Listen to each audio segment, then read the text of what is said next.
Donc bonjour à tous.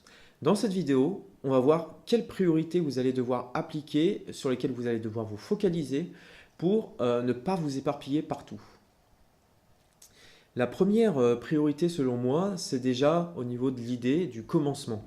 Il faut vous assurer que votre idée, elle vous convient, que vous n'avez pas été trop influencé peut-être par le contenu que vous avez vu sur Internet, euh, dans le sens, voilà, n'allez pas faire une- un blog sur le golf si juste parce que tout le monde dit que ça marche bien. Non, si ça vous intéresse pas, vraiment faites quelque chose qui vous intéresse. Ça, c'est vraiment, il faut bien partir. Pourquoi? Parce que derrière, si vous devez bloguer pendant une année entière sur un sujet, vaut mieux que ça vous intéresse. Vaut mieux que ça vous intéresse, qu'il y ait de l'audience, que vous n'ayez pas fait d'erreur sur le nom de domaine, des choses comme ça. Il faut faire un bon départ.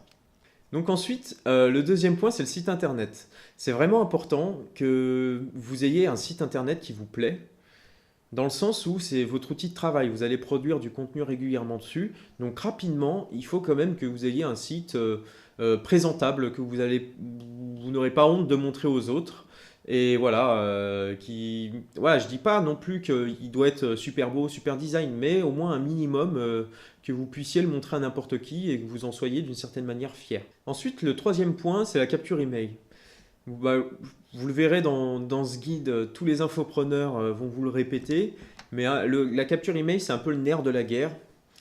Et c'est ça qui fait que vous êtes indépendant par rapport aux réseaux sociaux. Parce que si un jour Facebook, YouTube changent leur algorithme ou décident de vous bannir, si derrière vous n'avez pas construit une mailing list, bah, vous êtes mort d'une certaine façon parce que c'est eux qui avaient l'entièreté de votre audience et vous n'avez plus moyen de contacter ces gens-là. Alors qu'avec la mailing list, vous pourrez toujours vous garder votre autonomie en fait. Donc même si au début vous n'avez pas de newsletters ou vous utilisez peut-être pas au plein de son potentiel votre mailing list, c'est pas grave. Faites-la quand même, capturez des emails et vous l'utiliserez plus tard. Donc ensuite, ce point, c'est vraiment un des plus importants, c'est le contenu. Alors là, j'entends par contenu pas forcément juste la production en quantité, de manière quantitative, mais aussi qu'est-ce que vous allez produire. Parce que vous pouvez produire des vidéos et des articles tous les jours.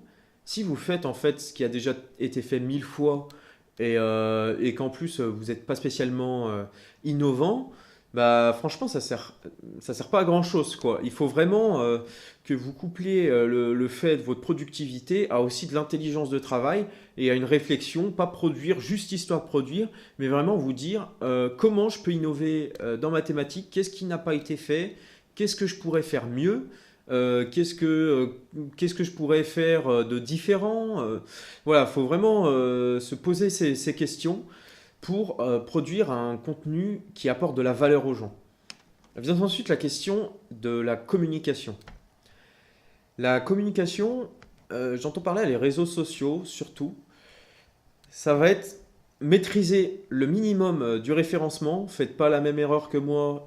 Moi, j'ai fait 10 articles et seulement après, j'ai commencé un peu à me renseigner sur le référencement. Dès le début, connaissez les bases parce que les bases en 10-20 minutes, c'est fait. C'est-à-dire le fait de devoir baliser ces articles. Quoi. Je ne vais pas rentrer dans le détail, mais les bases, vous allez les avoir rapidement. Donc prenez les bases en termes de référencement et surtout focalisez-vous dans un premier temps sur un seul réseau social. Ça ne sert à rien d'aller sur tous les réseaux sociaux. Focalisez-vous sur un seul réseau social et maîtrisez-le et surtout choisissez-le en fonction du type de contenu que vous produisez.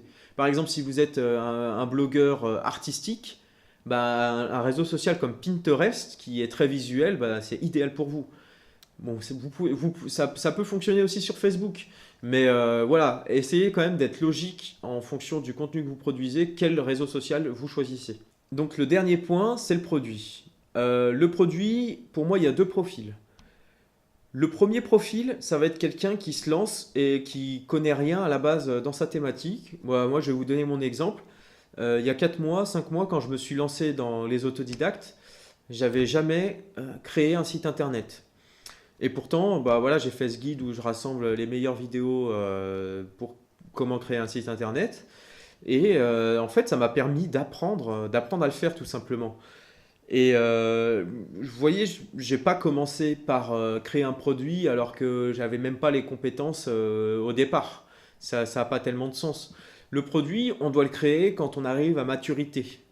Quoi, selon moi, hein, bien sûr, quand on arrive à maturité de son blog ou de son site, qu'on crée du contenu qui a de la valeur, qui aide les gens, là seulement, vous pouvez vous dire pourquoi pas créer un produit.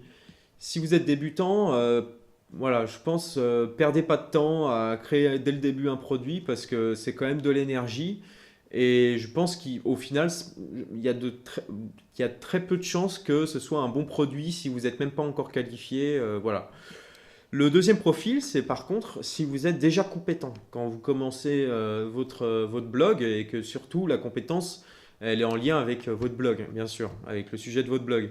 Donc là, vous pouvez vous permettre de créer dès le début un produit, ça peut même être la première chose, et qu'après vous articulez un peu votre blog autour de ce produit en donnant, en proposant du contenu gratuitement, et après en incitant les gens d'une certaine manière à acheter votre produit si ils ont apprécié le contenu gratuit que vous avez proposé. Donc voilà, je pense qu'on a un peu fait le tour vraiment des priorités. Si déjà vous vous concentrez là-dessus, je pense que vous aurez des résultats très rapidement. Pour le dernier point, je voulais vous donner un plan d'action. Donc vous pouvez le télécharger ci-dessous. C'est un plan d'action qui va à l'essentiel, qui est basé sur un peu ce que moi j'ai fait, mais aussi sur les formations que j'ai suivies. Un peu, ça s'inspire aussi un peu de ça. Et là encore, ça peut vous permettre, couplé aux priorités, à aller à l'essentiel, à aller au plus vite. Donc voilà, cette vidéo est terminée. La présentation du guide qui va avec aussi. Maintenant, c'est à vous de jouer. J'espère qu'avec ce guide, vous allez réussir à créer le blog que vous avez toujours rêvé d'avoir. Je tenais particulièrement à remercier tous les infopreneurs qui ont créé des vidéos très qualitatives sans lesquelles ce guide n'aurait jamais existé.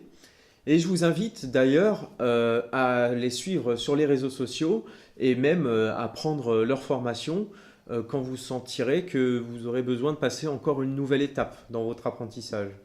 Voilà, j'espère que vous allez avoir beaucoup de réussite, beaucoup de visiteurs, beaucoup d'abonnés, beaucoup de likes et je vous souhaite bon courage et bonne chance.